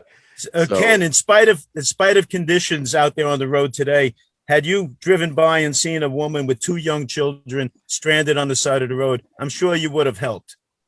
I'm sure he would have. He's dropped out, Mike. I don't have any courtesy cards left that says you've been helped by a member of the mass. Think well of hot rodders, but I certainly would. I think we all would here. I'm sure we've all stopped on the road to help people. Mm-hmm. Yeah. So Ken, with a lot of people are concerned about the future of car culture with kids. A lot of people not getting their licenses even anymore. I mean, what's your take on the next generation and what we can do to keep this going? Well, the Hemmings people like to say, take a kid to a car show. And I think sometimes exposing people to something that they've never seen before, young people, it can be remarkably helpful. I thought years ago, as we kind of got through the 70s and 80s, that no one would want to collect some of these cars or be interested. And now you have Radwood, which has become a segment of a lot of shows where 70s, 80s, and even early 90s cars are popular. So I think that it's probably our responsibility as car enthusiasts to spread the word and try to do that. I know I have had a number of exhibitions in fine art museums, and there have been younger people, older people, folk who've never looked at automobiles in this context. Seeing them as art objects, as rolling sculpture is a good thing. I just think it's our responsibility to get young people exposed so that they might be interested. I'm a little worried, with electric cars a bit, but then you can drive something like the Mustang Mach-E, and I know this, I sound a little bit like a Ford commercial here, but it's a hell of That's okay. Trevor's happy with that. It's it's a lot of fun. So we're not going to give up performance. I do worry about everybody plugging in their car at night and whether the grid can take care of it, but Good point. I am looking at that. I'd like to feel that automotive enthusiasm on some level is going to continue for a long time. We made it through 100+ years, and I was at the National Street Rod Association's show last weekend in York, Pennsylvania, in Nats East, and there were well over 3,000 cars there, and they weren't all people with gray hair. So I'm hopeful for the future. It's funny with the AACA old newsletters. If you go back and read them, the Antique Automobile Club of America, they go back to the 30s, actually. And in 1950s, you're reading them, and you're reading articles about, well, we're concerned with the people that the car culture is not going to last. And what about these people? We're all dying off. And you got to remember, like in 1950, you had to have a 25-year-old car to even have it as an antique car. And in the 60s with the same kind of conversation, in the 70s with the same kind of conversation. So I think you're right. I think it's always just going to evolve. And I think as new people step up, there's a huge interest with, believe it or not, with the young people getting involved in very early cars, like 1915 cars and stuff like that. Believe it or not. Yeah, you wouldn't think so, right? And we had Roberto Rodriguez last year from the Seal Cove last week from the Seal Cove, and what a great story he had. I don't know if you know him, Ken. Excuse me, Al. Yeah. Well, what's happening is these high-tech, high-pressure young guys that are doing very complicated things, they have this whole interest on the simplicity of wrenching on like a Model T or something like that. And they find it like the simplicity is so refreshing to them. And so this is a new up and coming group. We was just talking about that at our national meet last week. It's interesting how things start, and it takes one kid and then another guy, and it's just kind of, snowball. So we're far from being over cars. Like you far said, from being over. Oh yeah, I don't think we are. I have to tell you, I've been for 40 years in the automotive industry, aftermarket service, and people have been telling me every year, they say, oh, this industry, the transmission world, this is going to end. This is coming to an end. And every time they add a speed to a transmission, there are now 10-speed automatics made by Chevy and GM and Ford together. It adds another decade to my business for sure. And Ken, tell us where people can find the museum. Is there a website, or how can people find the museum? Well, which one are you talking about? Are you talking about the Peterson, or? Yeah. Well, the Peterson has a very active website, and they do a great deal in Los Angeles. I mean, they started in 1994, and as many of you might know, they completely rebuilt the building. They took the shell, the old department store, and built a fabulous surround, cut out every wall that wasn't a retaining wall, and built a really sleek, modern museum. So if you're in LA, it's the place to go. But there are museums, great automobiles everywhere. I mean, Boston has the Lars Anderson. I'm working with a group in Cartersville, Georgia, which is just north of Atlanta. Near a barbecue place, I'm sure. Sorry? Near a barbecue place, I'm sure. Barbecue place in Cartersville. I already checked them out. They're building a brand new museum, which we hope is going to open in the fall. And they already have the TELUS Science Museum, and they have the Booth Western Art Museum. So these people know what museums are all about, and I'm proud to be working with them. They're building a very, very exciting new automobile museum. So I don't think it's far from over, I guess, is what we're. Yeah, I don't think you'll be at the opening of that museum, I'm sure. I certainly plan to be. The fall is really busy. You know, all the car events have been shoved forward into the end of the year, and September and October are really crowded. But it's Trish and I are going over to England. I'm judging at the Salon Privé this year, assuming we can all travel and so forth. But no, I plan to be there. I'm designing all the opening exhibits for this new museum, something I've enjoyed doing for the LeMay Museum and certainly for the Peterson. And And Been in you touch will, with you will them of course already. give us a live report from there, won't you? I'm I sorry. hope you will. You'll give us a live report from that opening. If you want to do that, I'd be very happy to. No, that we would love that. And Right. Pebble will be Road back trip. this year. And will you be judging at Pebble this year? Yes, yeah, I'm putting together 3 major classes and 1 smaller class for Pebble this year. Some of you might know that a few years ago, 2016, we had Ford GTs. We had 16 Ford GTs, all the Le Mans winning cars. It's a fabulous lineup. So this year is the anniversary of Porsche's 917 winning Le Mans in 70 and 71. So we're going to have a great lineup of 917s, which I've been working on. I'm particularly fond of Miller racing cars. Harry Miller was the undisputed genius of American racing back in the 20s and 30s. His twin cam design influenced Ettore Bugatti. I've got a wonderful lineup of Millers that we are doing. We're having Iso Grifo, the first time I think they've had a full class of Isos. And Pebble this year is presenting, because it's their anniversary, they're presenting best of show winners from the past. I think right now we're up to 45 of them. Oh wow, Wow. that's cool. If you've never been to Pebble Beach, this is really the year to go. I will say, What dates? last year, What dates of the Pebble Beach? It's the Sorry. third weekend in August. yeah, 2019 was my first time at Pebble. And if you're, I mean, it really is like a mecca for if you're a car person. I mean, even just the Ferraris on the lawn outside of, getting onto the course there and seeing all these amazing cars set up. I mean, it was just a phenomenal experience. What is, So Jay Leno, who has brought cars in the past, he likes to say it's the only place where a simple millionaire can beat the billionaires at their own game. That's a fantastic quote. What do you think it is? What's special? What do you about winning Pebble? I mean, it is the height of everything, but is there some sort of thing that you're looking for that other cars don't have, or that is really hard to obviously it's really hard to attain, but what does it take to win Pebble?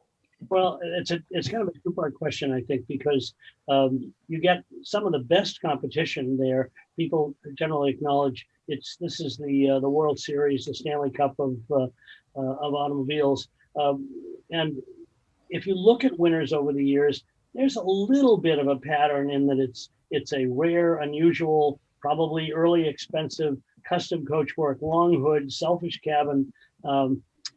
A car that just turns your head when you go by, and many of the best of show winners are that way.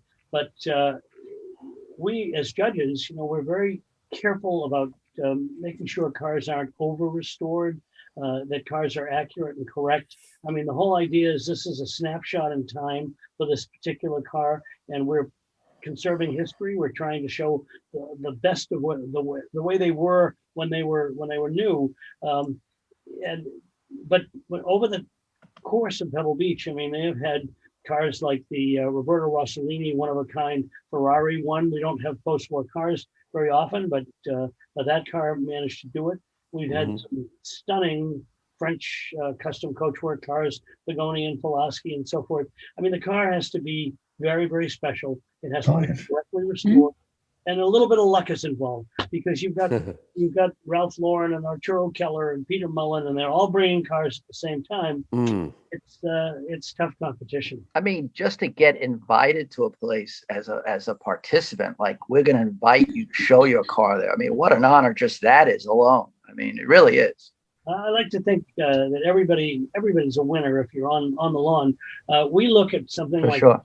600 to 700 cars, applicants and whittle it down to about 225. So just making that particular cut is important. But every year there are people who've never been there before with a car. You want the experience to be great for the spectators, certainly, and for the entrants. I find it a very, very exciting day. Well, we have hot rods on the lawn at Pebble. Bruce Meyer fought for years to do that, and I've curated all those classes since 1997. And Wow. Last year we had the Kooky car. Ross Myers brought the fully restored car from 77 Sunset Strip. I don't know that I had a flamed car on the field. Certainly not one with a 4-carb Cadillac motor out there for everybody to see. And there were crowds around that car all afternoon. People who remembered the TV show and remembered Norm Grabowski who built it.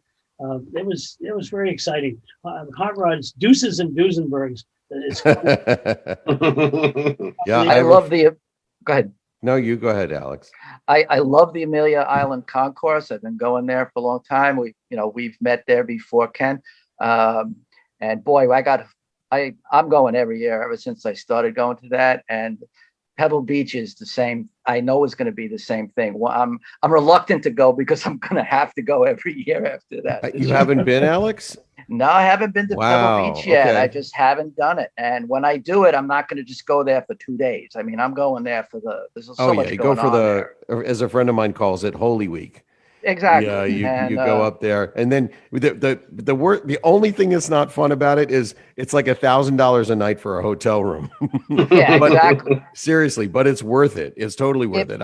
If anything is going to get you tired about cars and like where you've just been exhausted about looking at cars all week, it sounds like that's pretty much the one that's going to be, right? Yeah, I did it. Last in 2019. My car, my green 914 was invited to be in the Quail. So I showed it the Quail, and that was, just getting the car ready. And the Quail is not Pebble, I have a friend that's getting a car ready for Pebble for 2 years from now, and not over restoring it, but just making sure that it's right. And it takes time to get these things. But, between the Quail and all the prep for that and the auctions and the nights, and it's, yeah, by the time that Pebble wraps, because that's usually the last event for most people, you've gotten your fill. Yeah, you need a week off. Ian, are you going this year? I don't know. There's been a lot of back and forth, so we'll see. There's a lot happening here in my world, and I hope I can go. Let's just say that. Yeah. And I'll see Ken on the field with his straw hat and his here somebody takes a picture. I'm usually the guy who's looking under the car or under the hood. We tend to try to, with a team of 3, someone does interior, someone does exterior, and I like to do the mechanical side. So every year some friend sends me a picture with my tail end up in the air. That's great. You're the nuts and bolts guy, right? You're the nuts and bolts guy. For every year, because someone always takes it and says, "Oh, look at this," That's amazing. Well, Ken, I hope you'll stay around. We've got lots more Auto Lab to come, but we're going to hear from our friend Russ Rader, who's going to tell us a little bit about what's going on with pandemic, the effect of the pandemic on the road. Good morning, Russ. Good morning, everybody. Great show. Good morning. Glad to see you all. We're starting with some bad news, but we'll get to some good news as well. Let's do the good news first. Let's do the good news first. Okay. Cars are getting safer and safer, and Mike wanted me to give you all a preview of what we have coming up on Crash Test News. So let's do that first, and we'll talk about how cars are getting safer and safer. We've got a lot of tests coming up during this month. It's interesting. We have to buy all the cars that we test. And just like everybody else trying to buy a new car, we're having trouble because of the chip shortage and the fact that there are, our dealers have low inventory. So, but we do have some good vehicles up on the up for testing this month, including we're testing the new Kia Carnival minivan. which I think a lot of people with big families will be interested in. And we're also testing the Volkswagen ID.4 electric. So we're putting all those vehicles through their paces, and we'll be able to talk about those in the next weeks. And then, as you mentioned at the top, we have some pandemic news, which is not good news. The National Highway Traffic Safety Administration estimates how many crashes and injuries and deaths occurred in the previous year, and we, in addition to having a really bad year with the pandemic, we had a bad year on our roads, despite the fact that everybody was driving less. 400 billion miles less driving in 2020 in the United States because of largely because of the pandemic. But we had traffic deaths jumped 7%, unfortunately, last year. And it's a lot of, I think it's fair to say, men behaving badly, a lot of speeding, lack of belt use, alcohol impaired driving, all the usual things we talk about. So we have to figure out how to deal with that. And hopefully 2021 will be a better year. But the good news is cars are getting safer. And if you're going out to buy a car, if you can find a car. Russ, here's an idea for you. You're having trouble buying cars because of the chip shortage. Your cars don't need to have chips. They're not running when you're crashing. They turn into chips after he's done with them. So buy the car without the chip. Maybe you'll get a discount. Yeah, we understand that some manufacturers, are building the cars and setting them aside at the factory, waiting for the chips to come in because they need to power those crash avoidance technologies. So it's amazing. Hopefully, we'll get that worked out soon. That supply chain problem that's really causing difficulty. But after they crashed, you can sell the chips back to the manufacturer. That's right. Put the chips on eBay. We can make a fortune.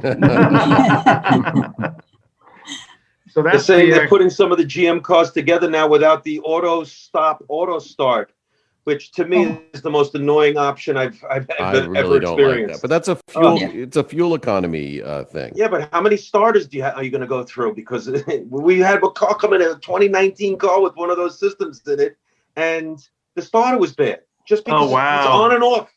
Wow. Yeah. I just don't like the way it feels. It's like I don't mind the whole thing because you don't really notice that big a change in when you call for power, it's there, but it's the way that the car just kind of rumbles. It whenever that thing starts up is just not once fun. Once you get used to it. I like it now that I got used to it.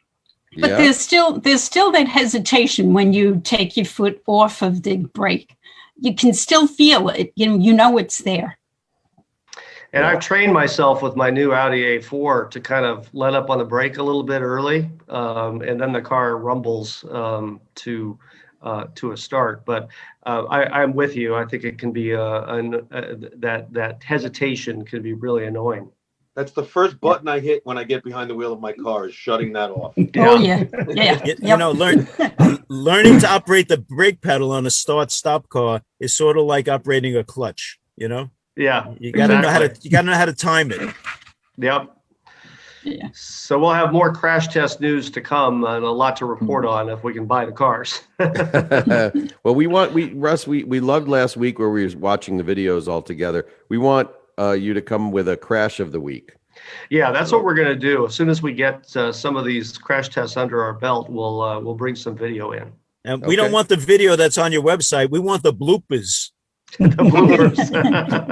Maybe you can get Ken to borrow one of those Bugattis or something and crash one of those. Oh I don't think so. No. Please not. No, we won't. No, we won't do that. We'll put the crash test dummies to work, and maybe we can bring one of those on one day too. Yeah, that would be fun. That would be fun too. Thank you so much, Russ. As always, great report. Ken, have you seen any of the IIHS videos of them crashing these cars? Yes. Yeah, I've actually been to Honda's crash test center out in Ohio, and I've seen them done overseas at Mercedes-Benz at their safety center. It's if you're a car enthusiast, it's pretty. You understand it's in a good cause, but there's something pretty awful about it. It's just wrong. but years ago, Mercedes-Benz took a group of journalists because they were annoyed that Volvo was getting credit for all the safety, and Mercedes, even before World War II, Fella Berenier and some of their engineers were doing all sorts of crash testing, and they wanted to show us that they really knew what they were doing. And they had these early films where they used explosives to turn the car over. And somebody in our audience said, "Well, leave it to the Germans. They know a lot about explosives."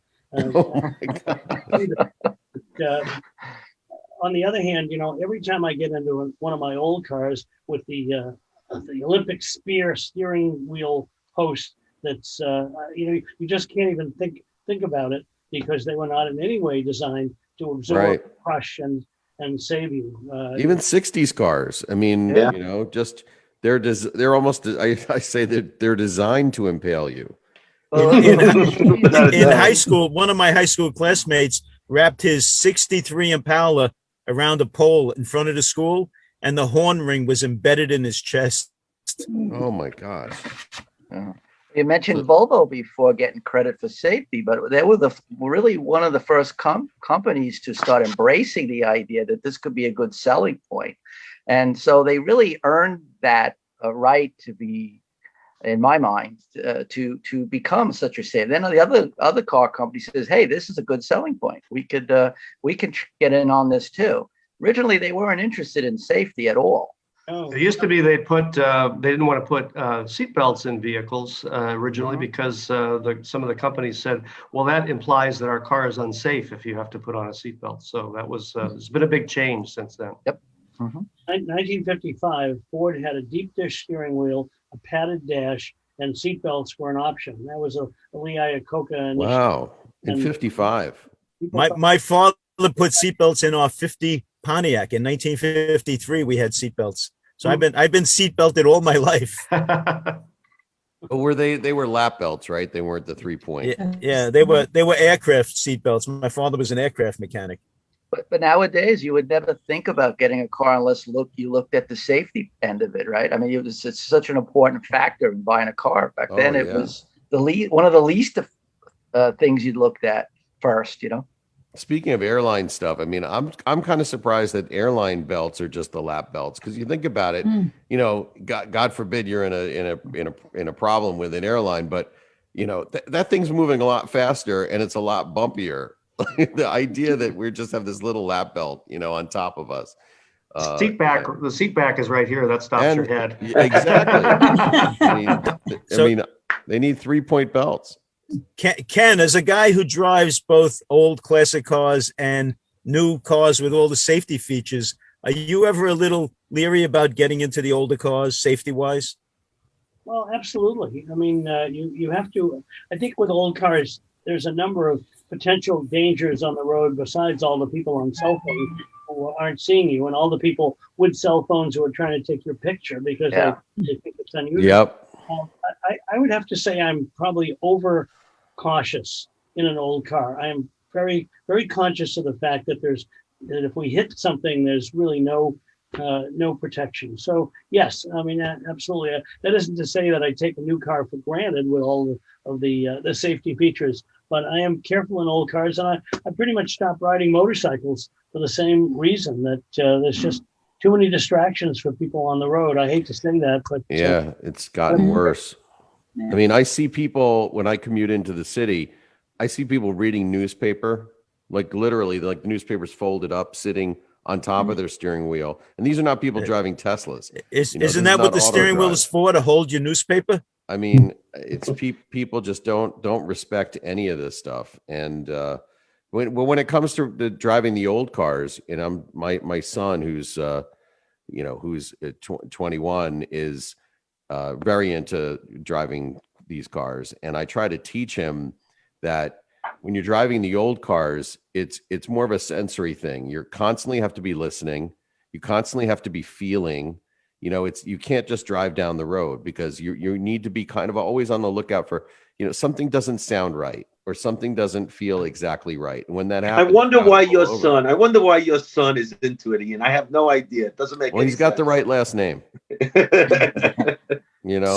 what it is. But I love the fact that he that he's interested in driving these older cars, and that he drives a stick really well, drives it better than me probably, and that that you talk about the next generation. I mean, it's great to see that continue, but they need to have the respect, and it's respect for these old vehicles, and things break, The new cars have dozens of sensors to feel everything that's going on. In the old cars, we are the sensor.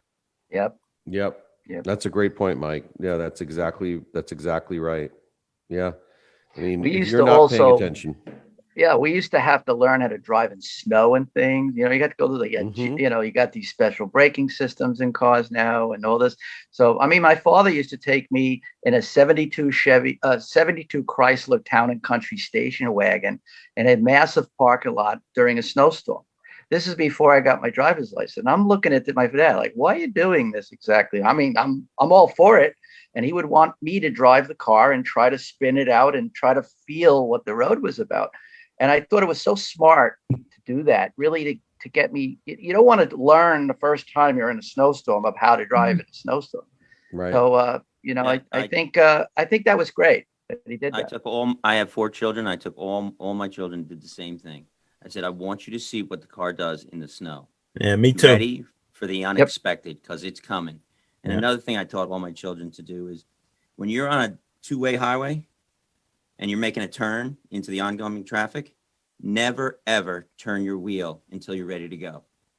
Because what happens if somebody hits you from behind and your wheel is turned to the left, you're Yep. going into the other lane. And there was a person killed in our town a few years ago because of that. Never, Yeah. ever have your wheels turned until you're ready to go in. That's a good tip. And that It's and all that about teaching. and that will consist of the advanced driving tip of the day, since Robert Erskine is not here. He's Hey, Ken, covering those tips. I had a question. Are any of your children into cars as well? My oldest son is the lead singer of the rock group Spin Doctors.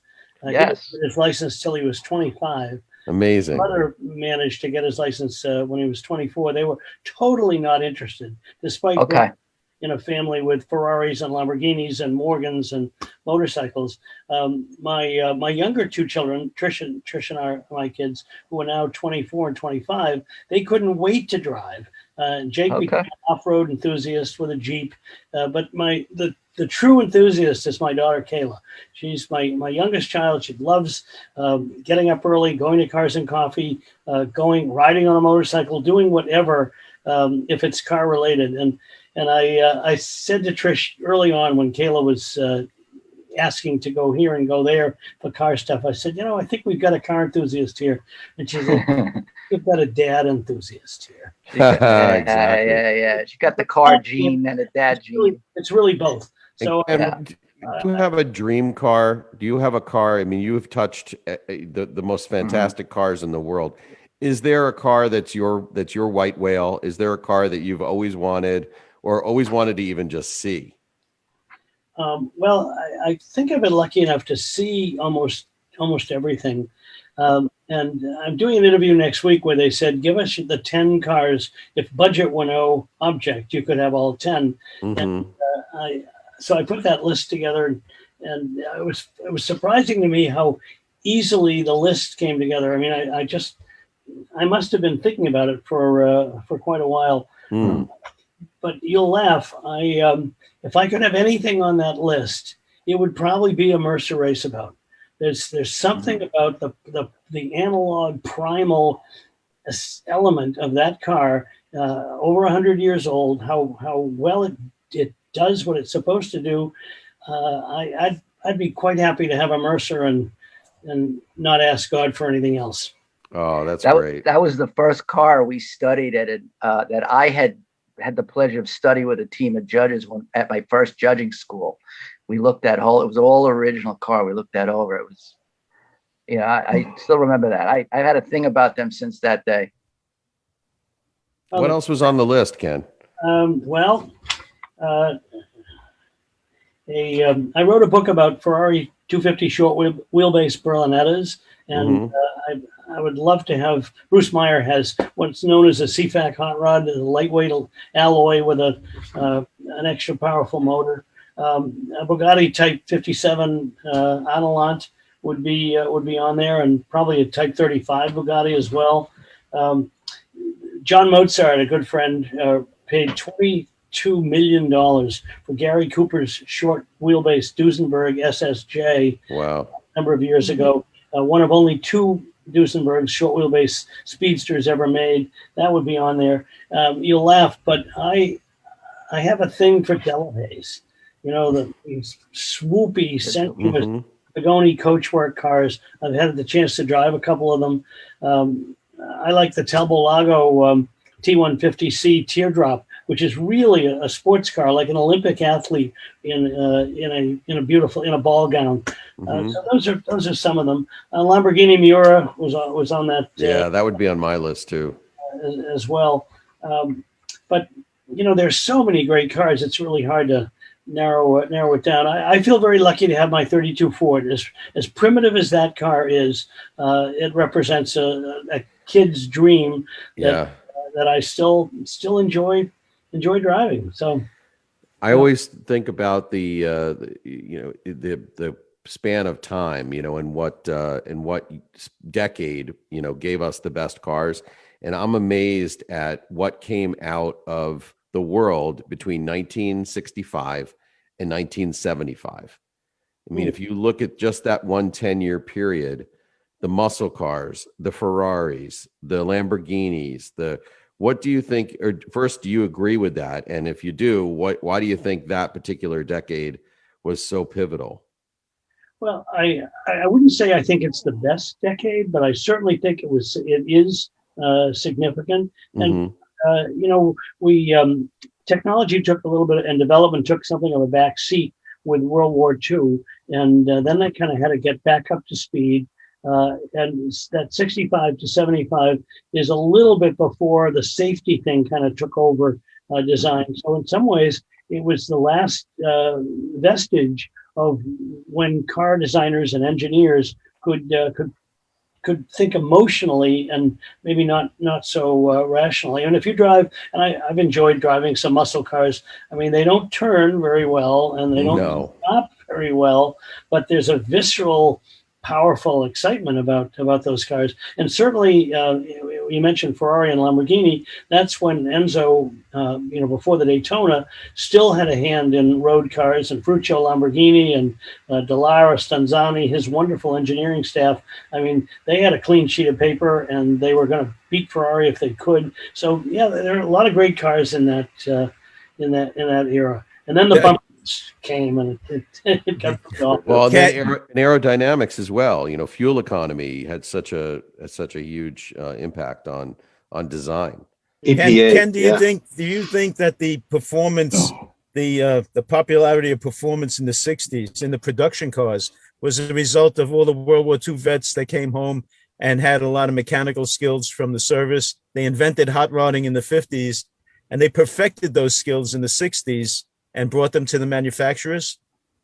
Well, they literally brought them to the manufacturers. I mean, Ford had a hot rod show with George Barris and Gene Winfield in the Rotunda in the 60s. I think part of it was you have enthusiasts anyway in the car companies, and they were looking at, and Zora Arkus Duntov wrote this position paper, I have a copy of it, about how Chevrolet could find the youth market if they focused on their new V8 and performance. And of course, you had Ford's Total Performance campaign where they drag raced. They won Le Mans 4 years in a row. So there was a lot of activity in that era where people were focused on what a car could do and what a car could say about you. So, but certainly the young men coming back from World War II with a kind of a need for speed, saved up combat pay, and manufacturers answering that with cars. And I can remember going to the drags in the late 50s in Sanford, Maine, with my Olds-powered 40 Coupe,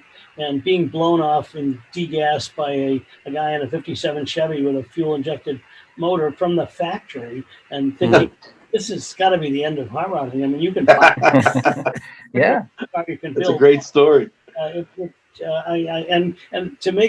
to add insult to injury, his license plate was DGAS, DGAS.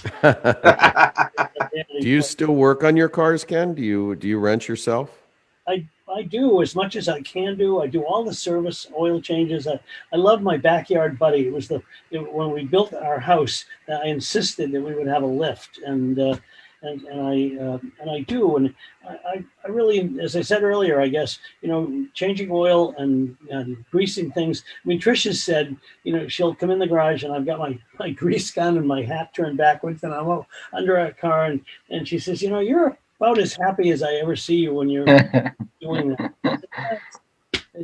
Ken, let me ask you a question.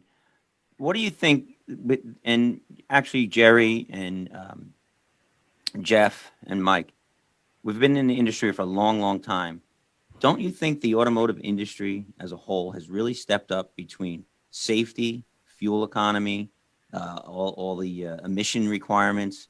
Don't you think they're one of the biggest industries, has really made the biggest splash in changing it? I mean, I've had cars, we run them in the shop. I have a thing that tests for emissions. What's coming out of the tailpipe today is nothing. They've really stepped up, in this industry. What do you think about that over the years? Well, you have to be proud of the fact that you're involved with an industry that cares about the environment. In the beginning, it was legislated, safety was legislated, environmental were, but you had in the last administration, they were saying, hey, you don't have to worry about this and that, and manufacturers were saying, well, I'm sorry, we are worried about emissions, we are worried about the future, and we're not going to go back to where we were. It isn't just CARB in California anymore. So it makes me proud that the automobile industry is not they're not mired in the past. They understand. I am concerned about the electric cars and batteries and things, just because when you see something like what happened in Texas a few months ago, and that's not with everybody plugging their cars in at night. I mean, whether the grid, if you will, can handle all this is going to be a big question. But I think that we will adapt, because we always do. And there are a lot of smart people who are thinking about this and working on it, and I hope it'll happen. But I make no excuses for the car industry. I'm proud in my little way to be a small part of it. Ken, I'm sure you've driven 100-year-old electric cars and modern electric cars. What's your opinion on the two? You know what? I defer to Jay Leno a little bit on this. I mean, Jay has pre-World War I Bakers and other early electric cars.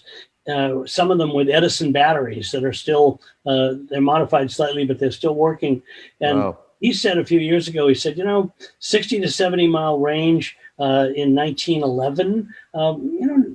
It's kind of remarkable that pretty good. And you went home to your house and you had a charging system that looked an awful lot like the big knife switches that they do when they put someone in an electric chair.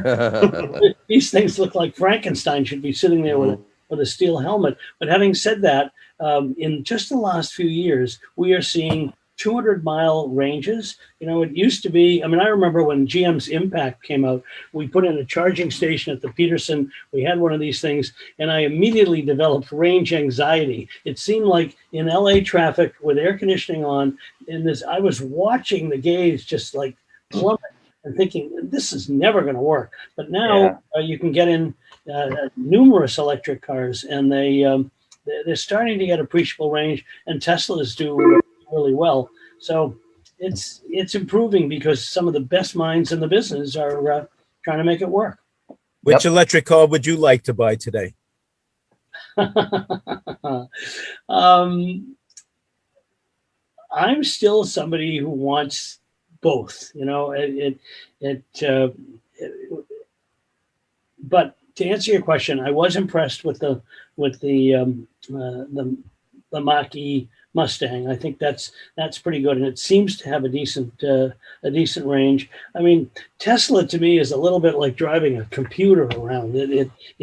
I'm not saying it's numb, and it's certainly fast, but I know I've used the word visceral a few times, but that feeling of a real automobile is lacking in a lot of these electric cars. I mean, BMW pipes in the sound, so it'll sound like it's got a V8 in it.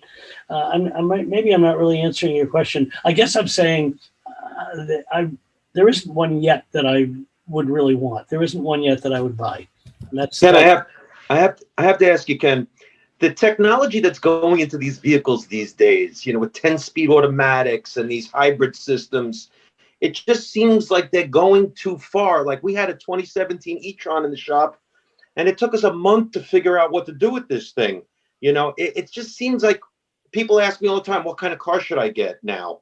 And with the level of technology that they're putting in these vehicles now, it just seems like it's overdone to me. Do you have an opinion about that? Well, I think I would agree with you. You don't have the dialogue between the people who are engineering and creating these cars and the people who have to repair them that is probably necessary. I don't know how much I don't Great point. For a car company, but I just get the feeling sometimes that they have not thought out, someone's going to have to fix this, and just take all this. You're singing our song. Totally. Take all this out to get to that. I mean, what were they thinking? And it was worse years ago. And think of Ferraris that engines had to come out for a simple belt change and so forth. But I think there should be more dialogue between the engineering and development side and the people who have to work on cars. They need a Zoom meeting. Yeah, that would be awesome. Yes, they do. Well, Ken, to just add one little corollary to that, I have met enough automotive engineers to know that, particularly from Germany, with these unlimited budgets and supplier companies like Robert Bosch and others, this is what they're all about. They are reaching and reaching and reaching, and we're just all going to have to deal with it. Some of it we'll like, and some of it I think we're going to feel maybe they went too far. I think the marketplace will kind of shift that and make that, the marketplace will work itself out in a lot of ways, I think, with this stuff. And like you say, when you create a new thing, it creates new problems. It just creates another opportunity to fix that problem and to start rethinking things again. Sometimes what's old is new again. I mean, that seems to be through history. And every time I'm out in LA, I pay a visit to the Petersen. If you guys have not been there, you really have to go. They even have, I like the vault tour that they do, because they have so many cars that they put, they made a tour of the vault that's underneath the museum. Yeah. Did that happen while you were there, Ken, or was that just a recent thing? No, we had the vault, but I give Terry Cargis, the current director, a lot of credit, because we would do vault tours for friends and special visitors and so forth. But Terry found a way to monetize it. The vault, Zian, I guess, just said, was where we kept the cars that we couldn't put on display, and of which there were many. And then you have friends of the museum and Bob Peterson's collection. And so that many times I hate to say it, but the vault was as interesting, if not more, than the cars on display. But Terry decided that this was a privilege that people would be willing to pay for. And so the vault tour at an extra cost is something that people do. I used to like to go there, just wander around down there, because we didn't have very good lighting, and there's something almost mysterious, and invariably someone would have brought something in that I didn't know was there. Freeman Thomas, the designer, when he was with Chrysler Pacifica, he used to like to bring his young designers in, and we would do this little thing where I would explain a little bit of the history of a car like the Chrysler Turbine, and then Ian would show them all the details. Chrysler was a great example, because the turbine theme was repeated in the taillights and the bezels on the dash, the way the headlights were designed with little vanes as though it was a turbo. So it was an interesting lesson for the designers. Of course, they would always say, "Oh, we couldn't do that today," or "We'd have to tool up for this," and so forth. But it was fun for them to go back in history and see how smart people were with less resources, perhaps, in the 30s and 40s. Mm-hmm. Ken, you like to do a lot of your own work on your vehicles. Would you say that your time working on those diesel boats in the jungle helped get you some experience working on these cars? Oh, it's interesting. I mean, we had the little tanker that I was the chief engineer on. We had 16 278A GM diesels. They were really big engines. They're not unlike, if you see a diesel train today, that's pretty much what the propulsion system is. They started with compressed air, And, you know, one minute they were still and the next minute they were roaring. And the pistons were so big that there were side plates that you took off in order to inspect whether there was a spun bearing or something going on in a cylinder, because the pistons were like, you know, like that. As an ensign, I took all these diesel correspondence courses. I really wanted my troop of engineers to know that I understood and I sympathized. And my I had an E8 chief, a senior chief. Probably he may have made chief the year I was born. I mean, what he didn't know about diesel engines that probably wasn't to be known. And but I was determined to show these guys that I knew what to do. And the ship had been in service from 1942 straight through 1968, and we often had casualties, and I'd be down an engine casualty, and if I heard that happen, you know, everything would stop, the ship would stop, and even before they'd say, Mr. Gross, we've got this happening or that, I'd throw on a set of coveralls, I'd be down there on these greasy deck plates, you know, looking to see if I could help. And one night when this happened, McHenry, my chief, was up on the catwalk way above, and he said, Mr. Gross, sir, could you come up here for just a moment? And he wasn't going to get his shoes dirty on the greasy plates. And I climbed up, and he said, you know, the men understand that you know probably more about diesel engines than most officers. And they also understand that it's the middle of the night and they're working on this thing, and here you are helping them. But your job, sir, is to be up here with me supervising, not down there doing the work. He explained that in some detail, and I thought, you know, he's absolutely right. It didn't stop me sometimes from wanting to know what was going on, but I had to respect what he was saying. So did you tell him, I'm a car guy, I can't help myself?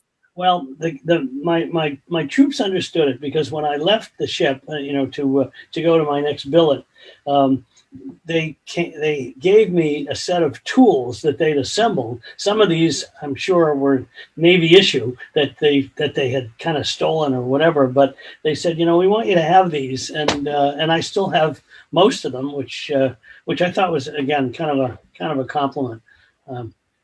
Well, welcome home, and I'm sure the statute of limitations has expired on those tools. I hope so. Thanks for your service. And thank you for your service as well, which is a great segue into talking a little bit about our sponsor, right, Mike? Yes, absolutely. We're sponsored in part by the Gold Shield, which is our campaign to put an end to veteran suicide and also try and reduce the cancer rate among veterans. Veterans suffer from cancer many more times the rate of civilians.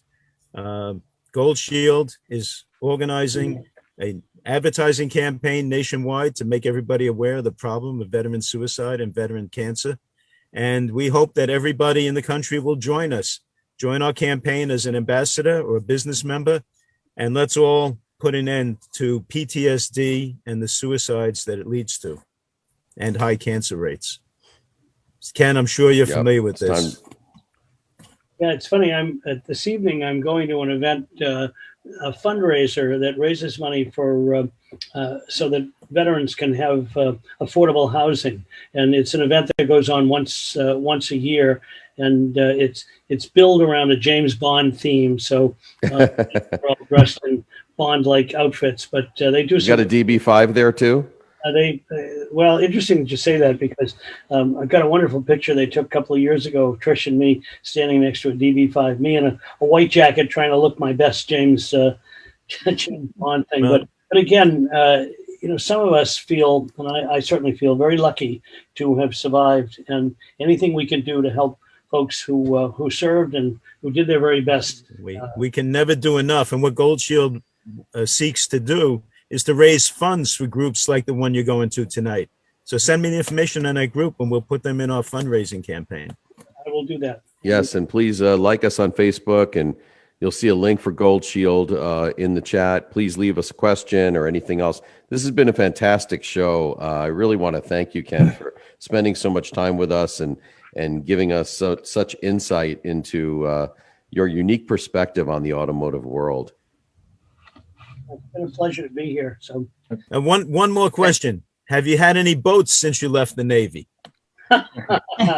I'm laughing because transited the Pacific numerous times. We operated on the Quaviet River, and I love going out on someone else's boat. I don't need to own my own boat. So I'm not really, I am tempted. Go visit my brother in New Hampshire, and here are people with these old wooden Chris Crafts speedboats with sometimes a gray marine motor or sometimes a modern engine, and listen to the exhaust burbling over the water. And I think now that would be cool. But so far I'm not tempted. It's funny. You now see some Chris Craft boats on like Bring a Trailer. You find that there's a lot of crossover in the classic car world and the classic boat world as well. Hey, Ken, I want to really thank you for coming on and being a guest of ours. And we really appreciate you. You're one of my heroes in the automotive world.